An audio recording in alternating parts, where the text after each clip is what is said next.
hamdan katsiran thayyiban mubarakan fi kama yuhibbu rabbuna wa yarda. Asyhadu an la ilaha illallah wahdahu la syarikalah wa asyhadu anna Muhammadan abduhu wa rasuluh. Allahumma shalli wa sallim wa barik ala Muhammadin wa ala alihi wa ashabihi wa man tabi'ahum bi ihsanin ila yaumil. Hadirin jamaah salat subuh yang dirahmati Allah. Setiap penyeru kebenaran, setiap pendakwah, juru-juru dakwah pasti selalu ada pertentangan kepada objek yang telah didakwainya. Jangankan hanya seorang ustadz, jangankan hanya seorang kiai, Nabi saja di dalam berdakwah selalu ada pertentangan, walaupun Nabi membawa wahyu yang nyata. Begitupun juga kisah tentang Nabi Musa kepada Fir'aun. Walaupun segala argumentasi, walaupun segala metode dakwah lemah lembut disampaikan, tetap Fir'aun tidak mau beriman. Disebutkan dalam surah An-Nazi'at, yaitu fakadzaba wa asa. Setelah Nabi Musa mendakwainya, tetap fakadzaba wa asa, yaitu Nabi Fir'aun mendustakannya. Kemudian apa? Summa adbara yas'a fa khasara fanada. Fir'aun mengumpulkan pembesar-pembesarnya dan seraya menantang Nabi Musa. Ya, berpaling kepada Nabi Musa dan menantang Nabi Musa. Apa yang dikatakan? Inilah dari puncak kezolimannya, yaitu faqala ana rabbukumul a'la. Akulah Rabbmu yang paling tinggi. Mengaku sebagai Tuhan. Kemudian Allah berkata, faqadallahu lakal akhirati wal ula. Kemudian Allah mengazab Fir'aun dengan azab pertama dan azab yang kedua. Ada dua pendapat bahwa azab pertama yaitu diberikan kepada Fir'aun di saat ditenggelamkan di Lautan Merah. Kemudian azab yang kedua tentu di neraka Jahanam tentang atas, yaitu kezolimannya mengaku sebagai Tuhan. Sehingga di antara keistimewaan kita sebagai umat Nabi Muhammad adalah kita tidak langsung diadab atas kezoliman umat Nabi Muhammad. Kan tapi kalau umat terdahulu begitu ada yaitu perzoliman, begitu ada pembangkangan, maka di situ azab langsung turun kepada orang yang yaitu mengingkari Allah Subhanahu wa taala. Kemudian semua itu kisah tentang Fir'aun, kisah tentang Nabi Musa, yaitu yang Fir'aun mengaku sebagai Tuhan, disebutkan di dalam ayat yang ke-26 menutup bab tentang dakwah Nabi Musa kepada Fir'aun adalah inna fi dzalika la ibratalil liman yasha, yaitu sesungguhnya ini inna fi dzalika, sungguh ini kisah Fir'aun ini terdapat pelajaran, terdapat ibrah bagi orang-orang yang yakhsha, yang takut kepada Tuhannya. Sehingga semua yang ada di dalam Al-Quran tentu menjadi pelajaran umat-umat yang akan datang. Sehingga hal-hal seperti itu selalu terjadi dari zaman ke zaman. Pertentangan, pembangkangan, dakwah seorang nabi yang lemah lembut, bahkan sampai adanya mukjizat, karena perlu diketahui bahwa setiap nabi diberikan mukjizat sesuai dengan zamannya pada saat itu. Pada saat itu ya zaman Nabi Musa, Fir'aun yang paling populer adalah tentang sihir. Maka dari itu mukjizat yang dibawa Nabi Musa adalah sesuatu yang melebihi sihir itu, yaitu kisah yang terkenal tongkat yang dilemparkan berubah menjadi ular. Itu untuk apa? Untuk mengungguli sihir-sihir pada saat itu.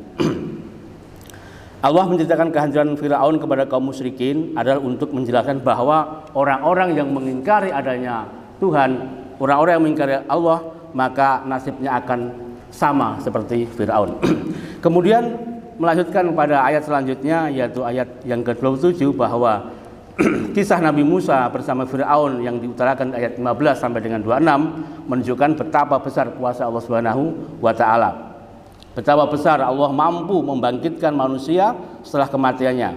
Kalau ayat 15 sampai 26 bercerita tentang bukti kekuasaan Allah terhadap manusia, yaitu yang mengaku sebagai Tuhan, yaitu Fir'aun, maka ayat berikut ini adalah menguraikan bukti kekuasaan Allah dalam penciptaan alam semesta. A'antum asaddu khalqan amis sama banaha. Apakah kamu lebih sulit ya, menciptakan langit, yaitu Allah membinanya, Allah membangunnya. Artinya apa? Kalau Allah bisa membangun alam raya ini, tentu Allah lebih mudah di dalam membangkitkan manusia. Ini berkaitan tentang pertentangan orang-orang yang telah mengingkari adanya hari berbangkit. Rafa'a samkaha wasawaha. Dia Allah meninggikan bangunannya, yaitu langit, menyempurnakannya. Fa'aqtasalaha wa akhraja duhaha, dan dia menjadikan malamnya gelap gulita dan menjadikan siang terang benderang. Ini merupakan kenikmatan dari Allah, bahwa ayat yang terdahulu telah disampaikan bahwa malam gelap menyelimuti itu untuk manusia dijadikan waktu untuk istirahat. Kemudian terang siangnya yang terang untuk dijadikan mencari nafkah.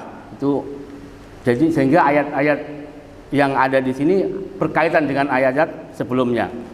Wal ardo ba'da dzalika dahaha, dan bumi sesudah itu dihamparkannya. Dihamparkan di sini ya, dalam ahli tafsir mengatakan bahwa disediakan untuk manusia, disediakan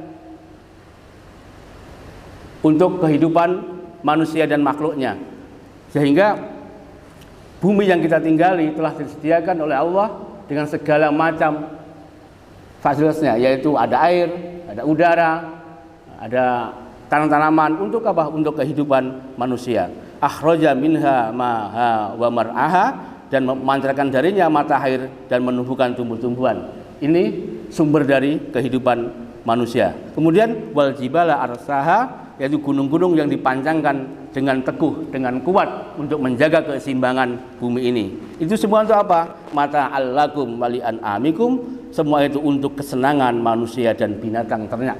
Sehingga Allah menciptakan manusia di bumi ini tidak dibiarkan begitu saja, akan tapi telah disediakan sarana dan prasarana untuk kehidupan manusia itu sendiri. Dengan demikian, kelompok ayat ini 27 sampai dengan 33, yaitu menceritakan tentang Allah memberikan kabar kepada orang-orang kafir bahwa Allah lebih mudah mengembalikan manusia yang telah mati, manusia yang telah jadi tulang belulang kembali kepada manusia lagi untuk mempertanggungjawabkan apa yang diperbuatnya di dunia. Karena apa? Alam raya yang seperti ini aja Allah mudah, apalagi hanya membangkitkan manusia. Lalu Allah menyediakan bumi dan isinya, siang, malam silih berganti. Untuk apa? Untuk kenikmatan, untuk manusia dan binatang, untuk kesenangan manusia dan apa yang ada bersama, yaitu binatang ternak. Tentu binatang ternak ini hanya sebuah perwakilan dari sebuah kekumplitan yang dunia ini, akan tapi dari konteks sekarang adalah tentu prasarana yang ada untuk manusia dan apa yang ada di dunia ini untuk kenikmatan kita. Oleh sebab itu wajib kita bersyukur dengan apa yang diberikan Allah Subhanahu wa taala. Karena apa? Tugas manusia ada dua, yaitu pertama beribadah, ubudiyah kepada Allah, spiritual, kehambaan. Kemudian yang kedua adalah ibadah sosial, bagaimana kita baik kepada sama manusia, bagaimana kita berguna di dunia ini dengan apa yang kita perbuat. Itulah misi kita, tugas kita, yaitu menjadi khalifah fil ard, khalifah di bumi ini yang membudidayakan bumi ini, yang berbuat baik sama manusia, apapun itu orangnya, apapun itu agamanya, dan kemudian bagaimana kita komitmen dalam penghambaan kepada Allah Subhanahu wa taala sebagai hamba yang beribadah secara spiritual, yaitu dengan ibadah mahdhah. Hadirin yang dirahmati Allah Subhanahu wa taala, itulah kelompok ayat yang menceritakan tentang penciptaan alam semesta dan juga menunjukkan kepada orang-orang kafir bahwa Allah lebih mudah membangkitkan manusia yang telah mati daripada hanya membangkitkan, karena mudah bagi Allah untuk menciptakan alam raya, tentu lebih mudah membangkitkan apa yang telah Dia ciptakan. Demikianlah, semoga bermanfaat. Bila taufiq wal hidayah. Wassalamualaikum warahmatullahi wabarakatuh.